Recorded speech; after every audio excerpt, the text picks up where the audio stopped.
اعوذ باللہ من الشیطان الرجیم بسم اللہ الرحمن الرحیم۔ علامہ علی بن محمد شریف جرمانی علیہ رحمہ رزق کی تعریف بیان کرتے ہیں کہ رزق اس شے کا نام ہے جسے اللہ تعالیٰ جاندار کی جانب بھیجتا ہے، پھر وہ اسے کھاتا ہے پیتا ہے، بس یہ حلال اور حرام دونوں کو شامل ہوتا ہے۔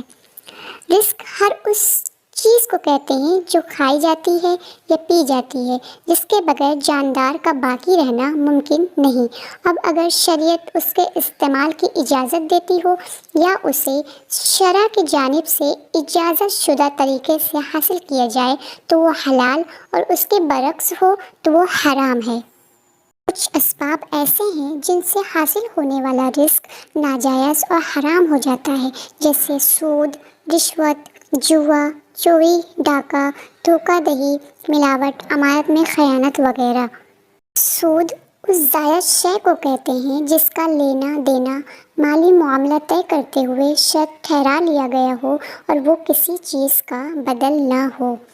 سود کے بارے میں اللہ تبارک و تعالیٰ قرآن میں فرماتا ہے کہ الذین یأکلون الربا لا یقومون الا کما یقوم الذی یتخبطہ الشیطان من المس، یعنی وہ لوگ جو سود کھاتے ہیں وہ بروز قیامت اپنی قبور سے اس طرح کھڑے ہوں گے جیسے وہ شخص کھڑا ہوتا ہے جسے شیطان نے چھو کر پاگل و مجنون کر دیا ہو۔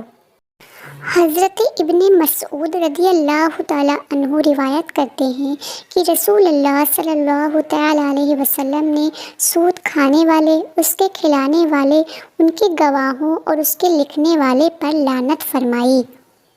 حضرت سمیرہ بن جندب رضی اللہ تعالیٰ عنہ روایت کرتے ہیں کہ رسول اللہ صلی اللہ تعالیٰ علیہ وسلم نے ارشاد فرمایا کہ رات میں میرے پاس 2 اشخاص آئے، پھر مجھے بیت المقدس لے گئے، پھر ہم وہاں سے آسمان کی جانب چلے، یہاں تک کہ خون کی ایک نہر کے پاس پہنچ گئے۔ اس کے کنارے میں ایک شخص کھڑا تھا اور نہر کے بیچ میں بھی ایک آدمی تھا۔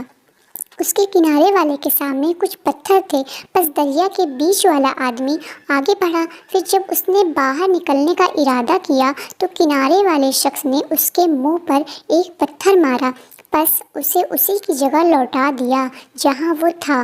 پھر ہر بار جب بھی وہ نکلنے کا ارادہ کرتا، دوسرا شخص اس کے منہ پر پتھر مارتا تو وہ اسی جگہ لوٹ جاتا۔ میں نے پوچھا یہ کیا معاملہ ہے؟ تو ساتھ آنے والے نے کہا وہ جسے آپ نے نہر میں دیکھا وہ سود کھانے والا ہے۔ اللہ اکبر۔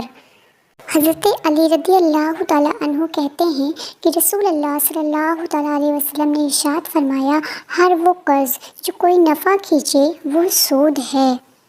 یزید بن ہارون علیہ رحمہ کہتے ہیں کہ میں نے کسی کو امام اعظم سے زیادہ پرہیزگار نہیں دیکھا۔ ایک دن میں نے آپ کو ایک شخص کے دروازے کے قریب دھوپ میں بیٹھے دیکھا، حالانکہ اس کی دیوار کے پاس سایہ تھا، تو میں نے عرض کی حضور اگر دیوار کے سائے میں آ جاتے تو اچھا تھا۔ فرمایا مکان کے مالک پر میرا قرض ہے اور میں نہیں چاہتا کہ اس سے کسی قسم کا نفع حاصل کروں۔ پھر فرمایا میں اس طرح سائے سے بچنے کو دوسرے لوگوں کے لیے ضروری قرار نہیں دیتا، لیکن ایک جاننے والے کے لیے ضروری ہے کہ جب وہ لوگوں کو کسی بات کا حکم دے تو اس پر عمل کرے۔ لہٰذا اہل اللہ پر مخفی نہیں کہ اللہ کی بارگاہ میں حصول قرب و منزلت کے سلسلے میں رزق حلال کس قدر اہمیت کا حامل ہے۔ اللہ تبارک و تعالی ہمیں عمل کرنے کی توفیق عطا فرمائے، آمین۔